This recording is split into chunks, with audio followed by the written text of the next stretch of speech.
Microfinance en République démocratique du Congo, une chaîne dédiée à la promotion de l'inclusion financière en RDC. Nous partageons des informations pratiques sur les produits et services financiers pour aider nos abonnés et ceux qui nous suivent à accéder aux solutions adaptées. Nous mettons en lumière les actions menées par les institutions de microfinance au travers de masterclass et webinaires sur l'éducation financière. Nous sensibilisons la population aux bonnes pratiques de gestion financière. Nous accordons la parole aux acteurs clés du secteur et promouvons les success stories des services financiers. Abonnez-vous pour ne rien manquer.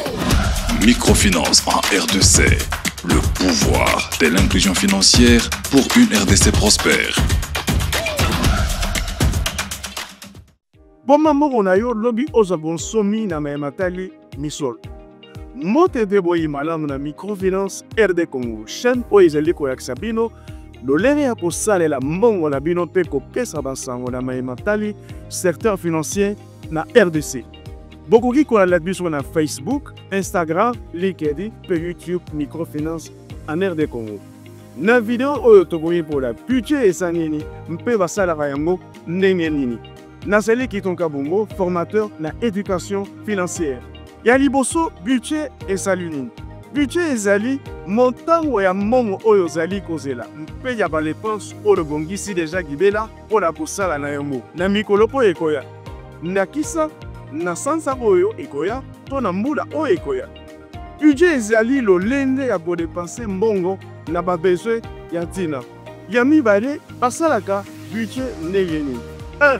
C'est la liste ya makambo to ba objectif oza nango. 2.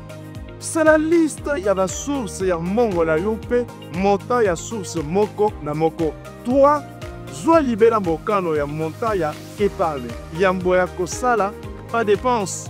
4. C'est la liste ya dépense nyonso pe montant oyo esengeli na moko na moko. 5. Zala sûr que ba dépense eleki mbongo na yo te. 6. Zonzela lisusu lisa ba dépense na yo pour la bota la beso oyo motuya mpe kolongola oyo eza mpenza na ntina mingi te. Tozwa exemple moko ya budget ya famille ya Mandola pona sanza moko. Membre ya famille Mandola ezovuta na loyer $500, salaire $700, total $1200. Ba dépense ya famille Mandola. Tozana nongo ya banque $100, épargne $50, provision $200, bilama ya sika $100, frais scolaires $150, transport $150, un brevet local à soins médicaux $100, loyer $250, comme la bière $20, restaurant $50, don église $30. Total, il y a des dépenses et sali $1200. Donc équilibre parfait entre par revenu et parmi Mandola, n'a pas dépense. Ya modia okanga ezalini. Ntaba aliaka na molai ya singana ye. Sala budget na yo. Ya moya koza mongo na maboko.